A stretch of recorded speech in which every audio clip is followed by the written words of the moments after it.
Live.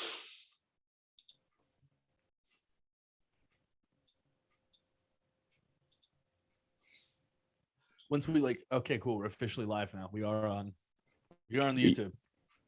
Let's go.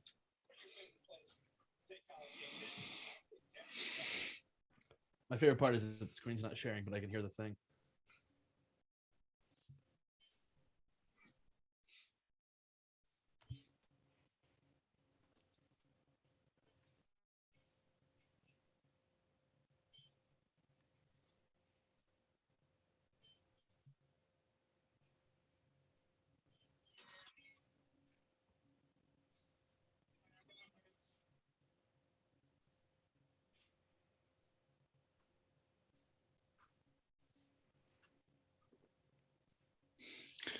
Hello and welcome. This is not our usual Once a Duck podcast, but this is a live stream right now between me and Sam because, hey, honestly, we don't have a guest this week. Everybody's busy because it is Platypus Cup weekend, and we all know everybody's kind of busy because it's also Thanksgiving weekend. So, first of all, Sam, happy Thanksgiving, and how have you been doing for this Thanksgiving weekend? Nick, it's a Thanksgiving's a fun holiday. You get to reminisce about things that matter, the people that matter. And my favorite is when the people that matter won't let you forget about what happened the weekend before for an entire day, asking you consistently, what's up with those Ducks, man? Because that's all I heard for about 5 straight hours yesterday. So I've got plenty to say on that matter, and then we can move on to things happening tomorrow. Yeah, we've got a lot to catch up on. And yeah, we asked a couple guests this week, but I think after the taste that's in all our mouths after that Utah game, I don't think a lot of people wanted to speak. So we decided, and we held off as long as we could. And we said, you know what? With the Thanksgiving weekend, let's just go live on Friday. Everybody will appreciate that and join in. And if not, you're missing out because this is your chance to ask us one-on-one what your questions are, especially after coming off that Utah week. So I think the first thing we got to do is start with a lightning yellow round to just get our thoughts out there about that Utah game because it wasn't quite how either of us expected it to go. So 2 minutes on the clock. Let's go, Sam. You start. All right. Well, you know what? I don't know who's watching this right now. Probably nobody. But if anybody is, take the kids away from the screen. 3, 2, 1. What the fuck was that? That was speaking for every Duck fan. You take over at this point. What the fuck was that? I'm just going to say the swear jar I've emptied out just for this because it deserved it. All that's in here now, I'm trying to get all the positive energy in here as possible. So I took all the money out of the swear jar, put nothing but Rose Bowl confetti in from 2020. That's all that's in there. Brother, we need to get the Chi back on course. That's all I need to say. We went to Utah and we walked into a hive, a beehive that was already swarming, ready to go for us, and we weren't prepared for it. And that's why I said on Twitter, it reminded me so much of that Wazoo game because we come off this big 2018 UW win and we go to Wazoo, game days there, and it's the biggest game that should be in a lot of those players' careers. And we come out and we do not execute. We succumb to the pressure of the crowd. And, we made it their highlight video. It reminds me, at least at home, when we played the Halloween game against USC. It's exactly the kind of trap we set up for them. But we put up, or at least USC put up more of a fight than that. So, it was tough. You got 30 seconds left, Sam. Sorry. Well, I'll go into this more after this, but it just a total.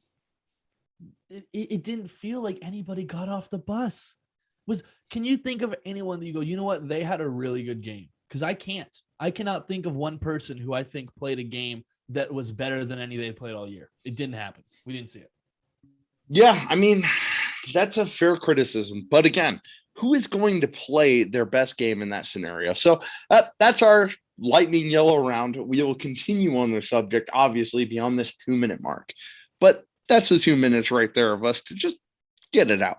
I do want to say, first and foremost, there's a lot of blame that's been put on Anthony Brown. And some of that is very, very fair. But to go into that game, and as we, you told me at least early in the week, Johnny Johnson, he's done for the season. And that wasn't the most surprising thing this week because obviously Red being out, and then as we talked about last week, the transfer portal Micah Pittman, man, decimated our receivers. So I can't put too much on Anthony Brown for not having a lot of commitment to being there to stay in the pocket, which was already being shredded up. So it was a tough game. And the best thing I can say about it is we don't have to go back to Utah. But what concerns me more right now is obviously we have to go and play an Oregon State team that is rolling, that beat Utah, that has run the ball very efficiently and beat us last year. So, Sam, how optimistic are you feeling about this game tomorrow? Which I wish I could be at, but yeah, 12:30 is what really, kind of screwed me on this. I can't be there that early, so I don't know, man. I'm going to be here, maybe give a couple live videos for our fans. But how do you feel about going in this Oregon State game after this loss? Do you think we can rebound, or do you really feel negative about this right now? Honestly, this game will absolutely come down to whether or not Oregon has and brings the effort that was ever so lacking at Utah. Yeah. The number one thing that made me the most irritated watching that game at Utah, and there was a lot of things to make me irritated. I'm very easily irritable, in fact. You are. It doesn't take a lot to get me there. I love it, though. I know you do. And it's why we're still doing this. But the truth of the matter is Oregon played with next to zero effort. The O on the back of their helmet should have stood for how much they were trying for 60 minutes of that ball game. Okay. There was a touchdown because of a defensive breakdown on one drive that was able to move in a semi-productive way. Everything besides that stalled out and was broken. Utah knew how to attack this Oregon team, and they did it with malice. It was swift. It was just diabolical, and good gracious, it was something to behold. And if I wasn't an Oregon fan, I'd probably be looking at it thinking it somewhat differently. But being an Oregon fan, understanding what this team is capable of and the amount of talent that they have on this roster, that was crushing. That being said, Oregon State is a rivalry game. It is a senior night for a lot of guys. It's the last game in Hudson for even more guys. It will be a crazy atmosphere. It's a rivalry game. You're always going to have juice. You're always going to have energy. And one thing that I think will definitely benefit this Oregon team is that they lost this game last year. Yeah. I don't think that's something that Oregon has forgotten. I think that motivated them into their championship game against USC after the Washington game was canceled because Washington's soft. And the truth of the matter is that Oregon's going to need that exact same level of anger, of feeling of wanting to repent for that loss from last season. That was, again, a game that came down to just some effort plays that really weren't there. If Oregon's going to win on Saturday, they need to show up first and foremost. It's a team that is more talented at every position on the field, but maybe one or two. And granted, quarterback is one of those, but one or two where I think Oregon State might be more talented than Oregon. One or two. That shouldn't be enough. I think that if Oregon comes and plays their game, they should be able to win, even if it's ugly, even if it's a smothering game. But it will absolutely rely on how much these talented guys bring it on Saturday. Yeah, and that's fair. But again, we are looking right now at a rivalry game that is unparalleled, and it's especially last year. It shows you that the talent on the field, especially like post-COVID, is not going to be relevant in terms of this game. It's going to come down to who wants it more. And honestly, as much as we want to talk about Oregon State winning last year's game, it came down to like 3 quarterback sneaks in a row where they sacrificed the quarterback that has not been able to play efficiently all season, Tristan Gebbia, to get that win. And they didn't have anything else in terms of the run game than getting that 1 or 2 inches. Yeah. Did we bend way too much to not break right there on the 1 yard line? But as you watch that game back again, last year and at their place, it should not have even come down to that. And unfortunately, right there, we were not seeing the Jordan Scott we have seen from 2018, 2019. We're seeing a Jordan Scott that has gone through a preseason and a summer that is non-existent. So someone that's trying to keep on that level of mass and weight in a good way, not going to be that possible. So one thing I really, really considered, and especially in that goal line stand, is I go back and I watch it. Do I know for sure the quarterback cleared the goal line? I can't say that with certainty. What I do know is our offense did not play up to anything of their potential. And a lot of that I attribute to going to Corvallis with an empty stadium and having to play there with, very little road experience with Tyler Shuck as our quarterback. And our running game was just shut down for most of that game, while theirs was at least efficient enough to get them the win. And you know what? We weren't tackling very great, but again, don't even undersell them like that. Jefferson ran Oregon basically out of the state. He could have been anybody back there, though. You go back and you watch that game, it wasn't necessarily Oregon State making plays. It was Oregon not making plays, not playing to their potential, and I could totally see that towards the end of the season. But this season, it's got to be different. It's got to be that we've had this full potential for everybody to get that full off-season conditioning program, that fourth quarter program. So I think the biggest thing is going to be, if we don't, and we are already so injured, but the biggest thing is if we can go down there and play the same, or in Hudson, and go and play the same game we did last year, I already feel better about it because our offensive efficiency will be better. It's already been better this season. And, with the exception of Stanford and going on the road at Utah, I feel confident that this team will be able to find traction on, the field of Hudson Stadium, Rich Brooks Field right there, and get something against the Beavers. The thing I'm most worried about is how much we can stop them. And while I'm not so much worried about the quarterback position, I'm worried about the receivers, I'm worried about the running backs, and especially Oregon State has a pretty good offensive line. Oregon State is one of the best offensive lines in the nation. Their finalists are nominated for the exact same award Oregon's offensive line is. They're both really, really. I would argue Oregon and Oregon State have the two best offensive lines in the Pac-12, and Utah very, very much up there as well.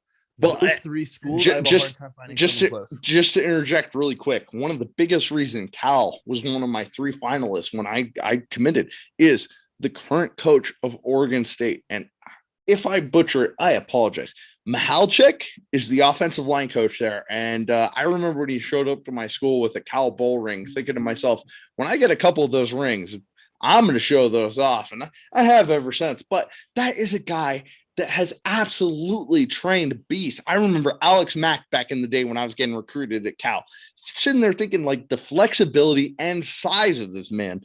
And to go over to the NFL and be able to play efficiently for as many years as he did and, make a name for himself. I sat there thinking, from Corvallis and from Cal back in the day, like that's a guy that can get you there. So obviously his offensive line is top notch in the Pac-12. Well, it's top notch, and it's helped not only a running game that's among the top in the nation in terms of in terms of yards gained, yards per run. They're phenomenal on the ground. Oregon State really is. Oregon's going to yet again have another week of really difficult play after play trying to stop the run. Yeah. The other thing that offensive line does so well, they don't just run block, they pass block too, and they give Chance Nolan all the time in the world. If Chance Nolan's given an opportunity from the very first snap of the season, they probably win that game at Purdue and are nationally ranked at this point.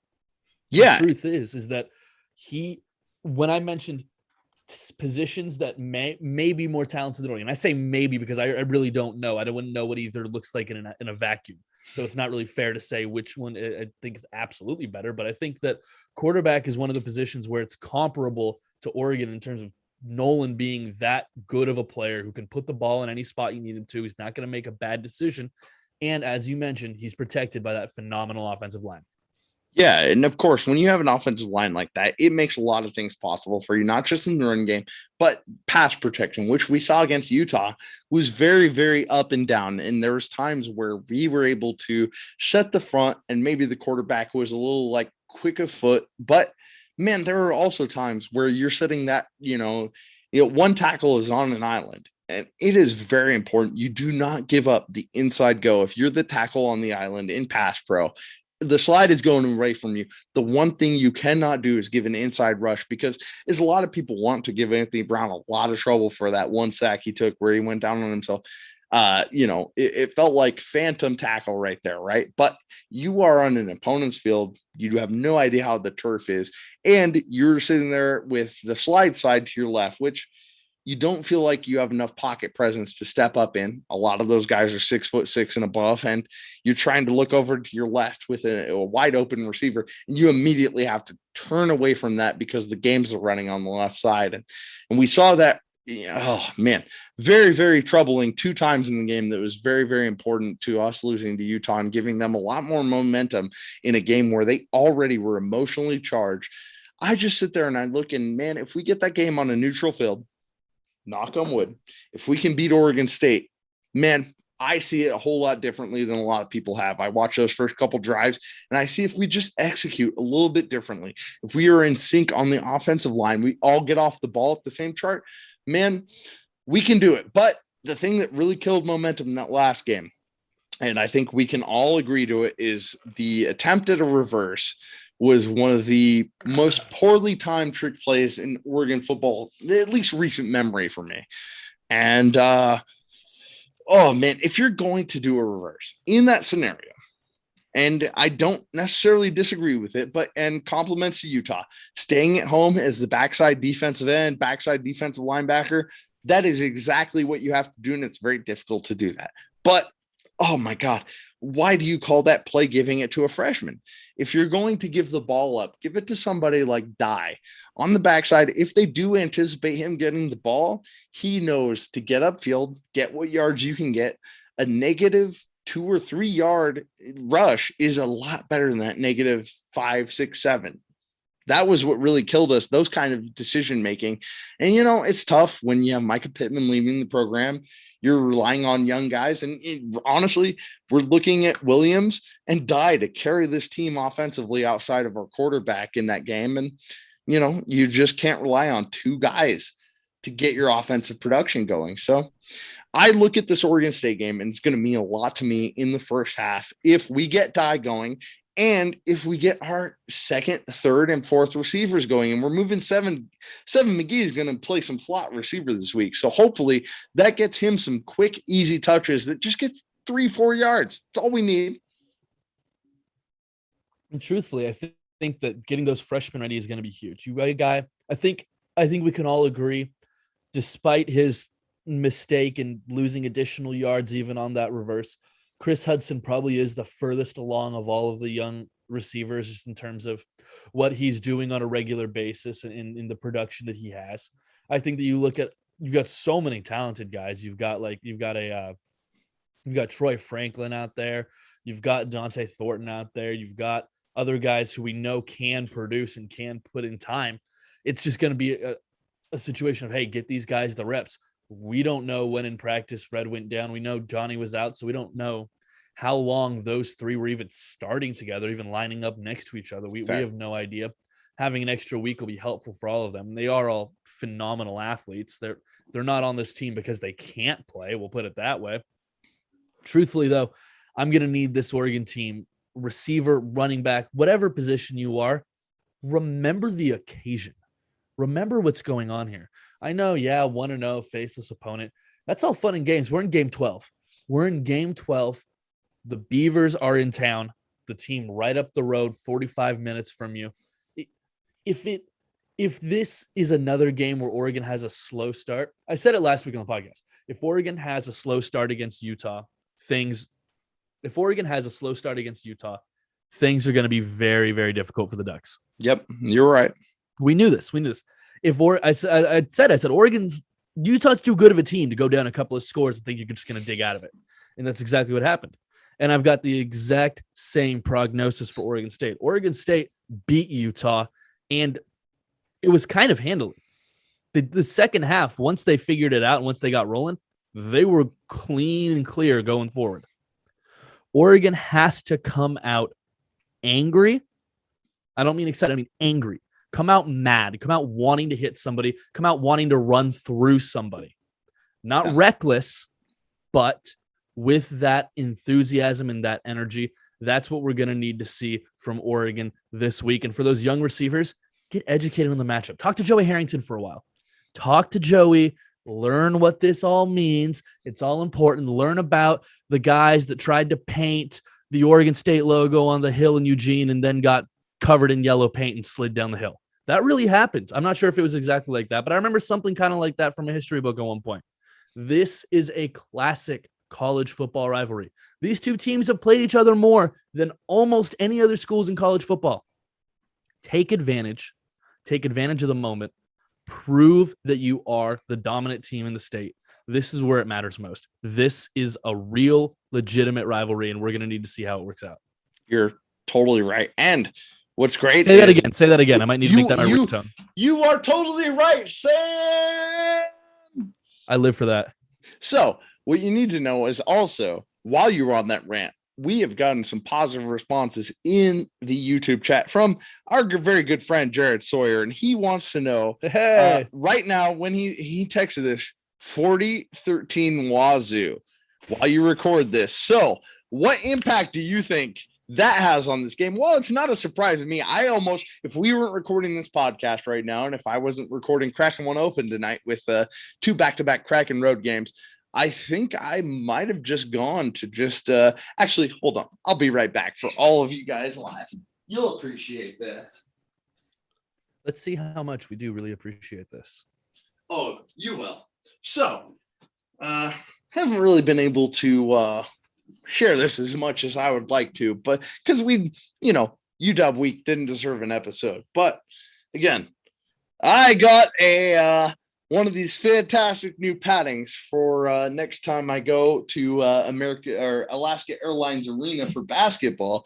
Got that from that football game, which is fantastic. I hope if we can just lay it down on Utah and or Oregon State, and then if Wazoo can continue to beat Oregon State's ass, I really have to wonder how much Oregon State comes out motivated tomorrow, because if you lose that motivation to go to the Rose Bowl, to the Pac-12 championship game, all that is out of your sight. That's a really, really tough thing to swallow as soon as you wake up in the morning. And I'll tell you, first and foremost, playing in the War of the Roses 2009, man, I still have the key right here to my hotel suite from when we played Ohio State in that 2010 Rose Bowl game. But there's nothing that was like that. We were in the throwback uniforms, 2009. LeGarrette Blount comes back for that game. We end up winning it in a close one. And my mom jumps the freaking railing with all the student section right there over on the side, right next to the band.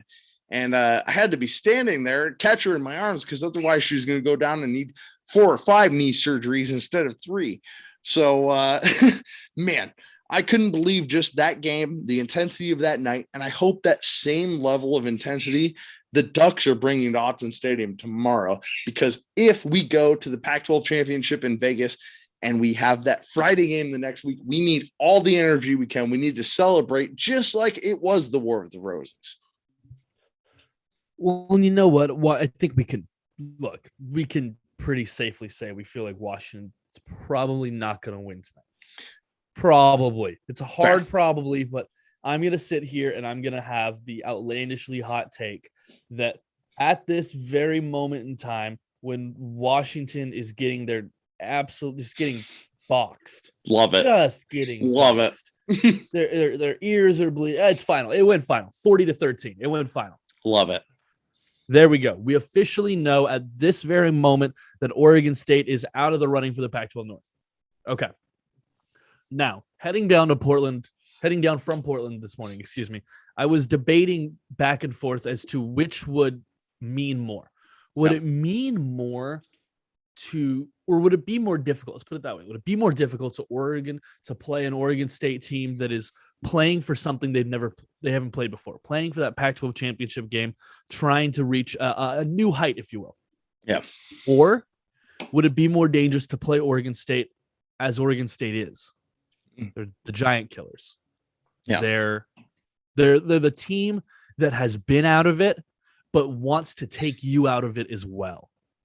I can't tell you how many times I've watched an Oregon State team where one team is playing for a heck of a lot more. Yeah. It tends to happen when you're the premier Yeah, I've been in a couple of those for sure. I know you have. You absolutely have. You were in probably the best example of this ever in 2010. Yeah. Right? You had a team that was on the press. I know you were there. I know you were there. But for everybody who wasn't there, my favorite part, though, to admit about that is I barely got to see the field until that final snap where you hear Jerry Allen start to just, and we're going to the field.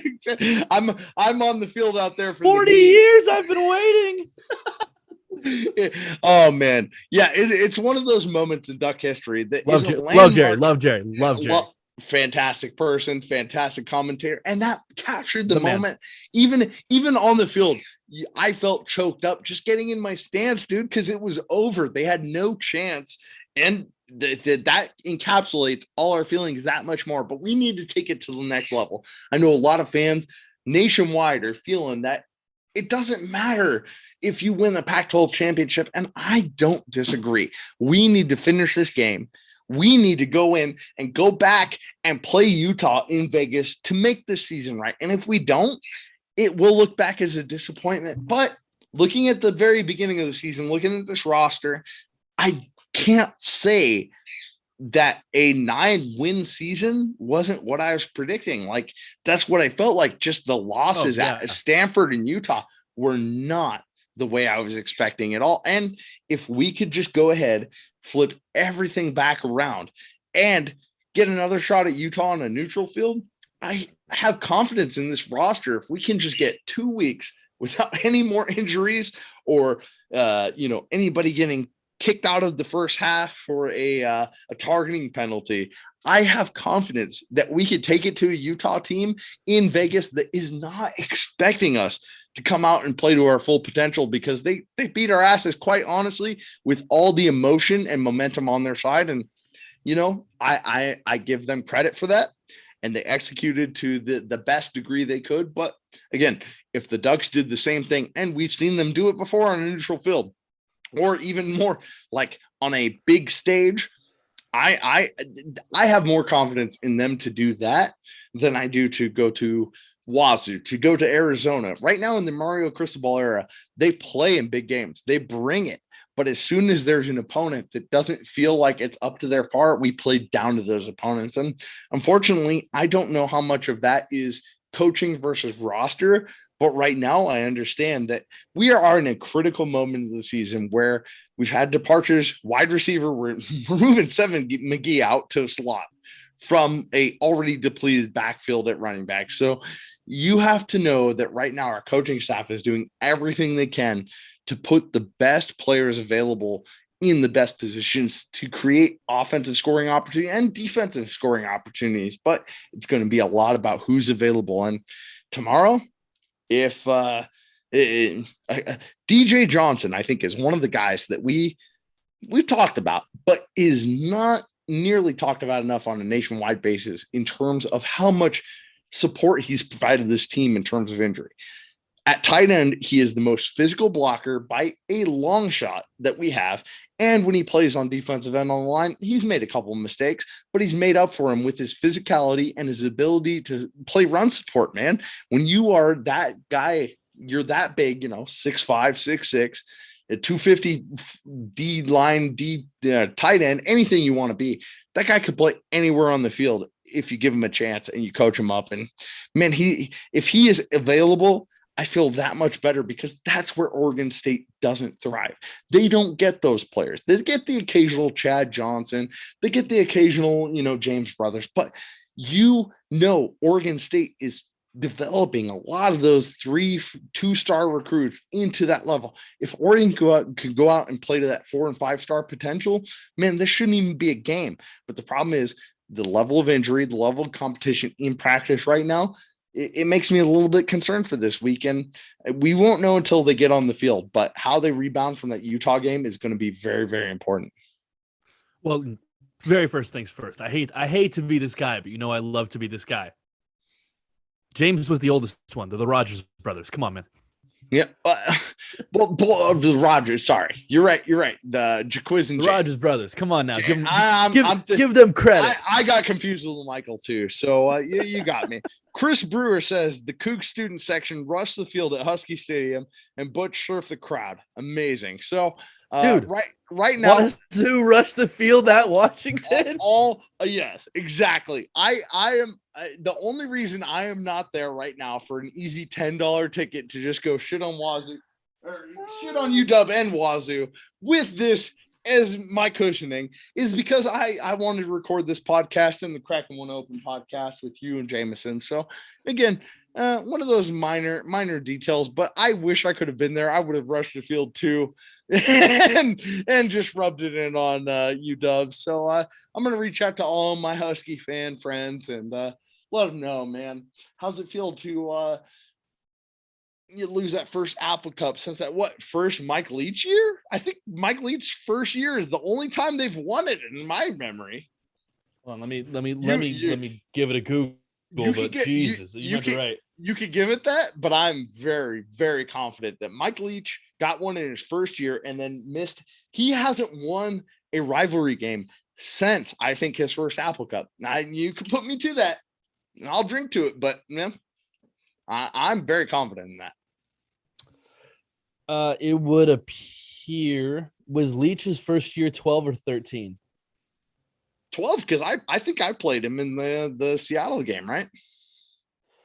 I believe so, because 12 was the last time Washington State got one. So let's see. Yeah, that's it. There's somebody. I got you. Some person listening to this a week and a half from when we actually record it's going to be screaming at their device. It was 2012. Hey, if they're not reacting right now like Jared Sawyer. 2012 to 2019. Nick Cody, ladies and gentlemen, give him a hand. Give myself a light little golf clap here. Appreciate that. I knew it all along because I remember how weird that game was, man. It might have, like, again, don't want to put medical information out there, but a lot of us were like, Mariota took enough hits that some of us were like, oh man, I hope he doesn't have a concussion, because we were in deep trouble, like already feeling like we're in a weird stadium and it's not Pullman, but professional stadium kind of messes you up on certain levels, but we pulled that one. Well, I mean, it was a Wazoo game. How full was it? Well, honestly, though, but you're playing in, at the CenturyLink at the time. But the Seahawks arena got all the Wazoo fans' potential right there, and we had a lot of Oregon fans too. It was just the scenario itself being in a pro venue, totally different than college. And regardless of how many fans were there, it's always an adjustment. We had a couple things in that game that just went awry just because of the scenario we're in. But if you are playing in the home of Hudson Stadium, where it never rains, you should not be losing a Civil War, a Platypus Cup. Again, very, very close there, but a Platypus Cup game should not be lost in the home stadium. And honestly, don't want to jinx anything next year. I wouldn't be mad if this rivalry took another turn where the home team winner continues to be the winner for a couple years, because that made this way more interesting than this rivalry you've seen with the Huskies.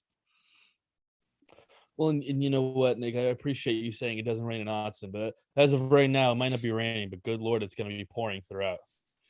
Yeah. And gracious. I'm sad I can't be there to go through it all with you guys. I wasn't able to make plans tonight to get down there. And if it wasn't a 12:30 game, I might be able to swing it. But hey, Mike, I hope everybody that's there in Hudson Stadium tomorrow, yell as loud as you can for me. And man, just if you run out of your voice, stream me from your phone and I'll sit there and just give you as loud through this microphone right here as I can.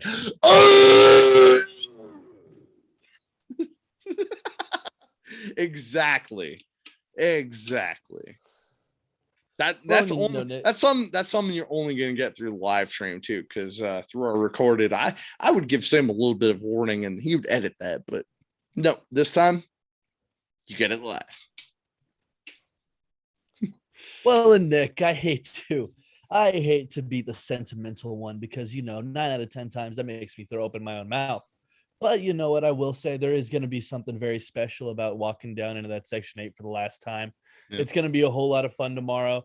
You know what? Growing up as someone who was an Oregon fan, it was always a dream to be able to attend games in that manner, in that way, in that location, in such an atmosphere as Autzen can tend to be. And you know what? It's been an amazing short little run here.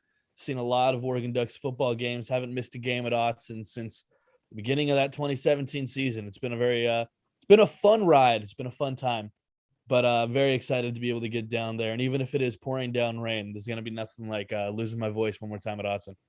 Yeah, and dude, I wish I could be there that one last month, but at least you won't get that like one weird quarter interruption where I come down, push my way through the student section, find my little self there to get us some selfies and just some time to get some chants going. But well, dude, after the swag you gave away last game, they're gonna be looking for you. My goodness, you got popular quick. Not only that, I was also thinking like, man, that's our ticket to the front from here on out. So I was laying some groundwork. I hope you take that into consideration tomorrow. Bring some extra gear with you. If you need it all, I'll Venmo you a couple bucks so you can. I'll always take it. You can pick up some things from the Duck store and just let them know, because man, it's been great this season to be able to slither my way over there, bring you guys a couple drinks the last time, and just, you know, I never got to be there. The closest I ever got is that 2007 season, which, fantastic as it was, good to be right next to the student section and be there for all the unofficial visits I could take. Man, it's just, there's some different about the energy about when I got to go back into the student section, just feel it for a bit. And you know, I can't be there for the Oregon State game. I won't be there for the potential Pac-12 championship game if it is in Vegas and Oregon wins and we're going there. But I do remember, I feel very, very thankful for all the time this season I was able to go over there and just hang out with you guys. All the student section made me feel so welcome. And Corey on the couple times he came with us. But hey, I just know the resonating impact you've had and this podcast has had with enough people. We'll be able to sneak back in there. Maybe not front row, but we'll be able to get like third, fourth, fifth row. We'll find somebody, maybe not someone that's as big a fan as you that gets there to the front every time, but we'll find some way to get back there. And hey, if not, man, we've got plenty of ways that we can get back in the stadium. That once a Duck is always appreciated. And hey, we will find the next like head. You probably already know it. Next head of the pit crew and the Oregon Student Union. We'll get them on the show. We'll get them right here and support it, because once a Duck, always a Duck. That's not a big thing for us at all. Well, and I mean, just saying that phrase alone, which although it is the name of our show, it's also an important it is an important moniker. I'm assuming you can guess which jersey I'm going to go with for this game.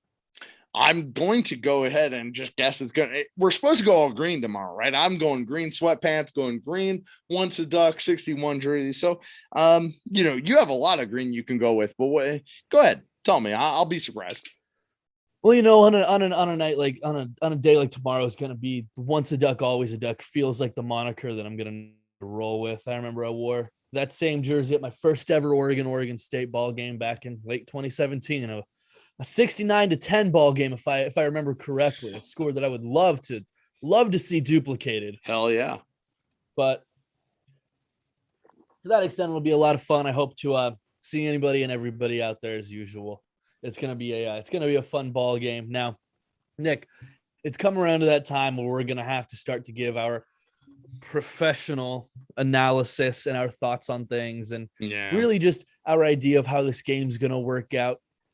Obviously, there's a lot of different aspects to get into. We're not going to use our 2-minute clippable, this is exactly what's going to happen breakdown yet, because obviously, once I tell you we're doing that, we're going to do that so I can have a nice clean clip to be able to throw up tomorrow morning to convince people to go rewatch this live. But you're not wrong. I will ask you, what are some things you think are going to be necessary for this Oregon State game for the Ducks to pull off? What are they going to have to do? I'll give you a couple after that, and then we can get into our scores.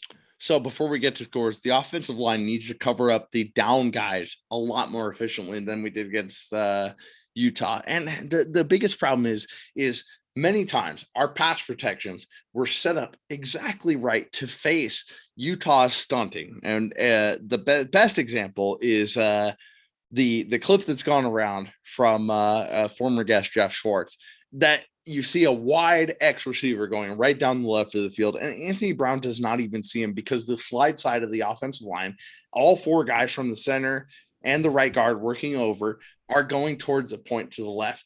And our right tackle is one-on-one with someone. So the problem with that is you need to trust your slide side to be able to step into those guys making a wall right there, which, based on the game we're already watching, you can't blame Anthony Brown for stepping up. But what you need to know is the right tackle right there. And it might have been Jeremio, it might have been Saleh, whoever it was. You can't give up the inside move. Regardless of how long the pass play is going, 2, 3, 4 seconds, you don't give up the inside spin, the inside rip, any of those things. And essentially your quarterback isn't able to find a wide open streaking receiver to the left that would have been a touchdown and has to check down to his tight end or whoever's the slot side receiver going right there. It is simple out. And that's a big problem because a lot of people will go and put that on Anthony Brown when it's a whole system error.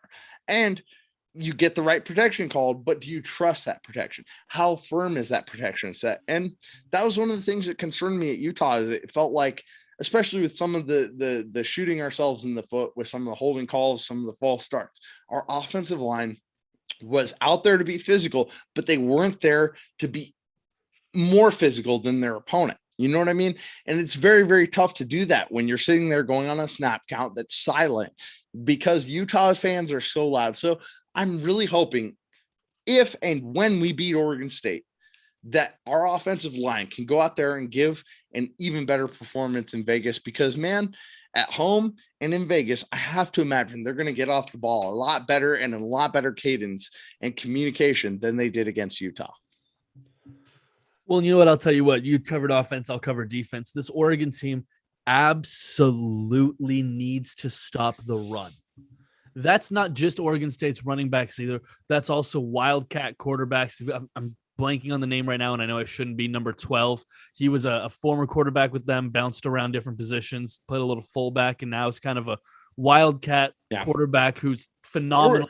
Even the regular quarterback in short yardage. The regular quarterback in short yardage, you need to know the quarterback sneak is coming against this team because they beat you with it last year. Yeah, this is a team that Jonathan Smith is a terrific play caller. He is a terrific designer of offense, and he understands what he's working with. This is a team that will run the ball hard and efficiently. If Oregon wants to win this game, if Oregon cares enough to want to be Pac-12 North champions and get a chance for the Rose Bowl, they're going to have to stop the run. Yeah, you're not wrong. Chris Brewer said, sorry to interrupt that non-Oregon news, but thought y'all would like that bit of music. Do you see the Ducks committing to more run? Abandoning it early versus Utah was shocking.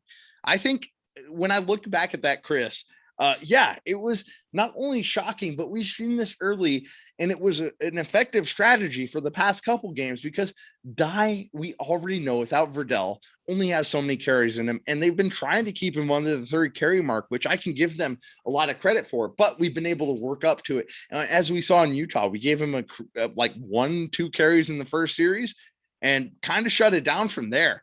And yeah, that's very, very frustrating. But I also understand why we did it based on previous games where in the second half, we were able to get Dye worked in a lot more in those carries and in the passing game, which is where I feel he's the most effective. So if we can't establish the run up front with any back we have in the backfield, I'm a little concerned with giving Dye that many extra carries. I don't know how you feel, Sam. I mean, I agree with you. I agree with you for a couple of reasons. Number one, well, truth, but the honest to God, my thought at this moment is I don't care if you hand it to him 100 times if it means you beat Oregon State. It doesn't matter. Win that game, because if you don't win that game, I hate to say it's all for nothing, because a 9-win season is a very strong college football season. And I think 9 wins is I'm sure it's on Twitter somewhere, but I said 9 wins sounds about right for this team this year. I'm pretty sure I said anything between 11-2 and 7-5 would make sense. Yeah. But 9 wins was about what I was thinking it would be. if Oregon wants to break that double-digit win mark again, if they want to be on this path that they've seemed to have been carving for themselves over the last few years, being perennial Pac-12 champions, being Rose Bowl contestants on a regular basis, they're going to have to really, really buckle down to this Oregon State game. Oregon State is about as blue-collar a team as you're going to find, just in terms of how they want to attack you and the ways in which they'll do it. Oregon really has to be ready for that. They have to come lunch pail in hand, hard hat on, ready to go to work. It's going to be that type of a ball game. Nick, why don't you give these people your ultimate key, if you will, and then give them a final score. I'll do the same. And then, you know what? We can get out of here and I'll go, you know what? I'll probably clean it up tomorrow sometime. Who cares? Then you watch it on the YouTube. Hey, regardless, I want to thank everybody out there right now that's watching us on YouTube Live, which has, at least from our comments, been Jared Sawyer and Chris Brew, which we appreciate you guys. And hey, it gives us more topics to talk about. And we'd love to do this more in the future outside of just our regular episodes, especially now that we've switched to Anchor and we can just have podcast season episodes, regular episodes, and little in between updates, and especially basketball and all the spring seasons.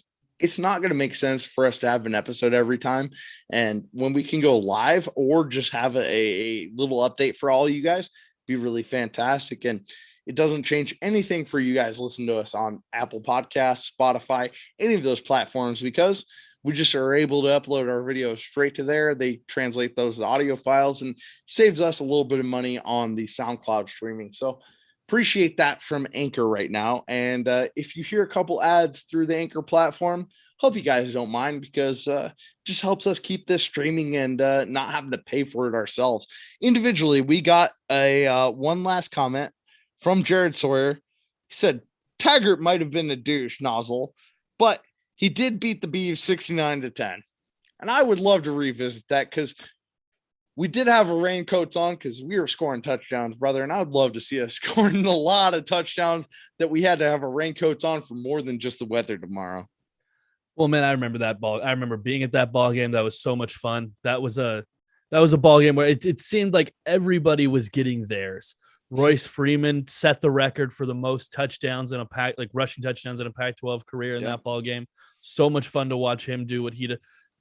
Can we just really quick?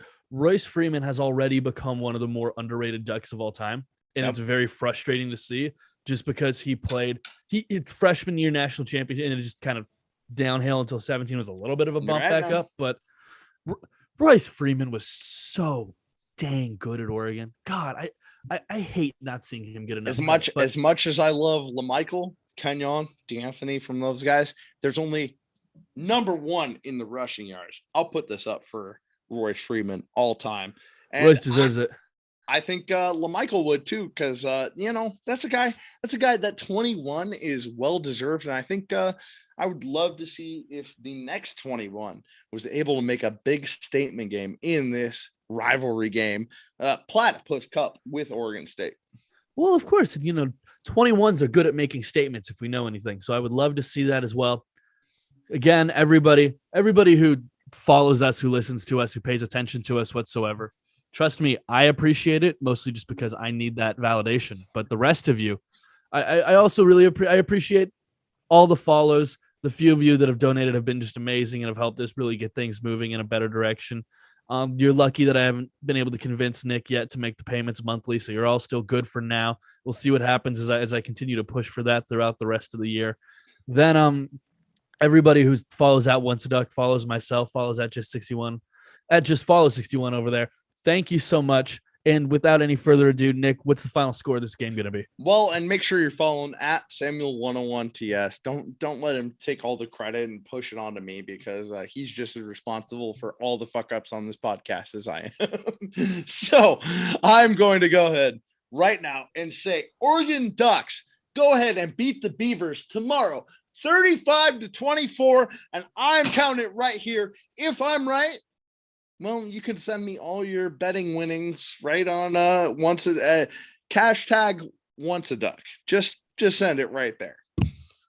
You know what? I think this is going to be an even closer ball game than that. I think it's going to be a lot of fun to watch. Oregon's going to have to stop the run, and they're going to have to do the same thing on offense that they're trying to stop, which is never the easiest, but they'll be able to take a lot of cracks at it in practice. We'll put it that way. Oregon, 31. Oregon State, 27. And one of the more interesting, competitive, I almost said the words. I almost said it. One of the more interesting battles for cities that are along the Willamette River in the state of Oregon that I've seen in a long time. We're keeping this buddy empty today. That's the biggest thing. We didn't say the CW where and we went live and did that. Normally we would have to edit some things out because we just don't have the money for this right now. But if you guys, which is a good segue, and you should keep paying us to do this more. That's it. Exactly. You guys want to donate, and we could, of course, throw out even more obscene predictions.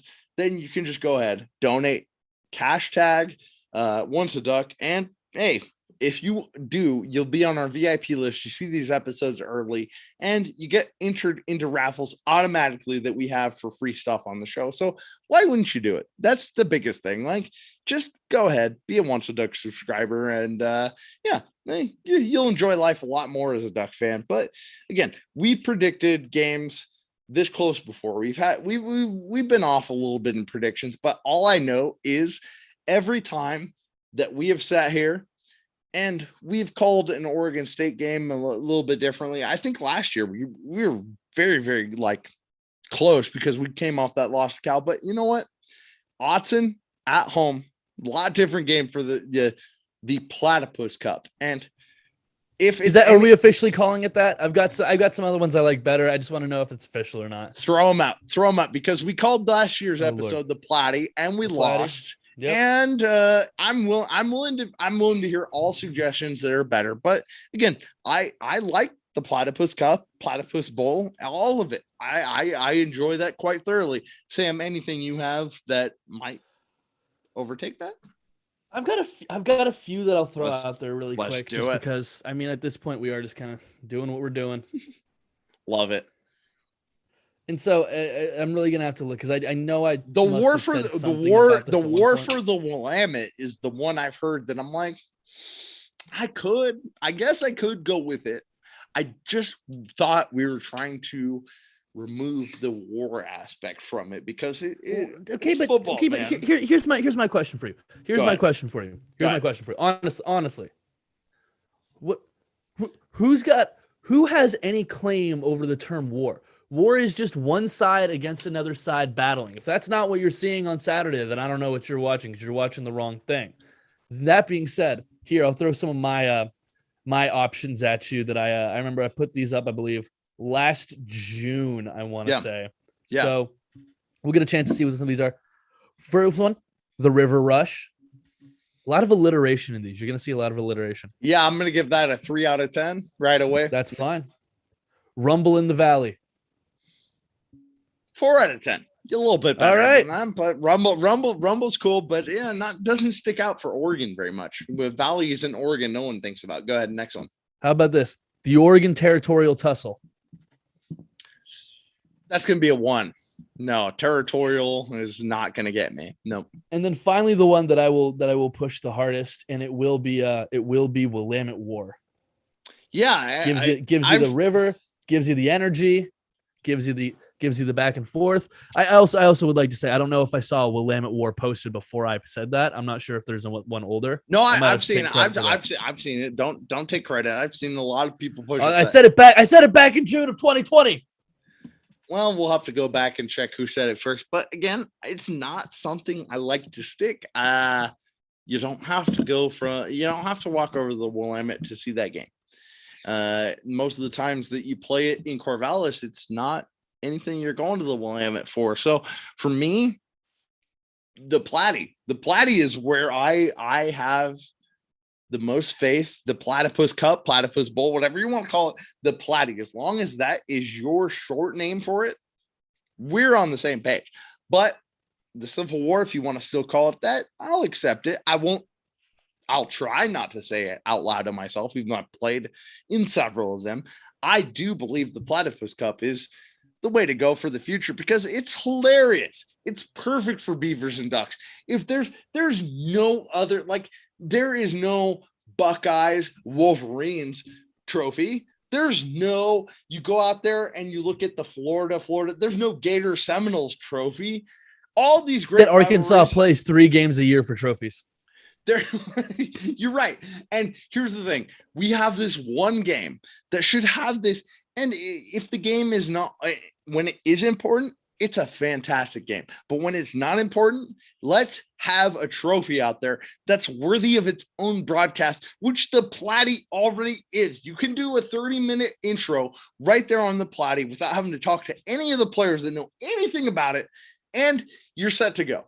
Because that thing right there has some interesting traditions that fit this rivalry, because it was put in the closet for many, many years, just like this rivalry was until the War of the Roses. Okay. I thought you'd appreciate that, but I'm just going to say it flat out, man. That's how it was. They went Fiesta Bowl. They're going to go in 2008. They think they're going to go to the Roses. No, War for the Roses. We play them flat out for it. And who wins? Oregon. Right now, it is going to be key for this rivalry for us to go and take and reclaim the throne, because after last year, and subjectively, some Husky fans want to say 2020 doesn't count. It counts for me. I sat there, I watched us lose to a quarterback sneak where they sacrificed their quarterback. And I want to see, as an Oregon fan and former Oregon player, us kick their asses. I wish I could be there tomorrow because I think it's going to happen. But, man, I hope all of you guys cheer for me and on my behalf, because, man, there's nothing more. And I haven't made it that expressive in previous seasons, our last 2 seasons, but I do not like Oregon State. I don't hate them. It's not UW hate, but I do not like Oregon State. There is nothing I will remember about this rivalry more than walking up, I believe it was 2009 it was 2011, I think. The No Natty guy. Everybody knows this thing. If you watch the No Natty Oregon State guy video, you'll see number 61 in there. Like 10 seconds after Kiko Alonso is about to get up in his face, I was about to drop this dude just thinking, man, what are you talking about? No Natty. Like, any Pac-12 team would have been so stoked to have an opportunity at the Natty. And we still sit here from that point and look at it the same way, because UW didn't get close to that. Yeah, Oregon is as close as we've gotten to that in the Pac-12. And if Oregon State can't respect that, we need to teach them some respect. That's what I think about No Natty guy. And again, in Autzen Stadium tomorrow, I wish I was there, but I have the utmost confidence that we're going to beat their asses, and gave that my prediction. But I think it's going to be even worse. I think we're going to, in third and fourth quarter, we're going to be putting out our backups. That's what I'm going to say, because after what I saw us do at Utah with, our 60-man roster, whatever you can take traveling in the Pac-12, I really believe that the culture of this program is going to show up. And if it doesn't, it's going to mean, there's going to be a lot of big changes, not just with the roster or coaching staff, but just in general, in terms of administration, because right now Oregon has gone from the playoff contender to right now sitting here talking about, if we lose to Oregon State, we're not even in the Pac-12 championship game. So this game really means everything. And if the players don't come out and play that way, it's going to be very indicative of the coaching staff. This game is hugely important. This game is the difference between a potential Rose Bowl berth and the granddaddy of them all versus a goddamn Red Box Bowl. It's our first playoff game, man. If you really look at it that way, this is our first playoff game, and I hope they play that way. But, man, you can't deny that based on injury and attrition, that if this team came out, lost to Oregon State, that it wouldn't be expected just based on the level of guys that are out there. And that's a hard thing to say, especially as a former Oregon Duck, but we've seen it before. We've seen it in 2016. We've seen that. But right now, I really do have that much belief in Anthony Brown, in all the receivers that are stepping up that position, and most importantly, our defense and offensive lines.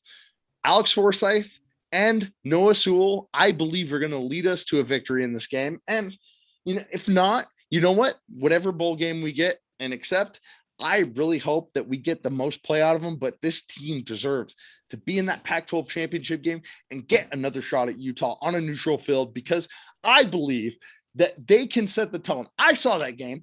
There's a couple mistakes that we had on offense that if you don't have that Utah crowd shouting, you can hear the snap count. I believe we get 7-7 with them and we can play a real football game with them, and we won't see it unless we take care of our business with the Beavers, which is all we can ask for this Platypus Cup weekend, brother. It absolutely is. Folks, if that didn't encapsulate everything you needed it to, well, I'm sorry, because that's all you're going to get.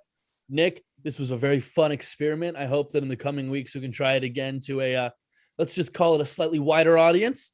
And then after that, I hope to see you again soon. We're going to have a lot of fun moving forward, whether it be a Pac-12 championship game, whether it's whatever bowl Oregon's in, little basketball coverage, heck, maybe even a Christmas special. We'll see how things go. Folks, it's always fun to check in for you. He's at Just Follow 61. I'm Samuel 101TS. Nick, what do we say when we take us out of here? Hey, first, I love it when we're live or recorded, but hey, basketball season, we actually got to commit to this year, at least once or twice. At least bi-weekly. We got to at least be bi-weekly. We will. And doing this live with the participation we've already gotten, I love it. I could do this every single week, but hey, whatever makes editing easier for you, and I appreciate you for that, brother.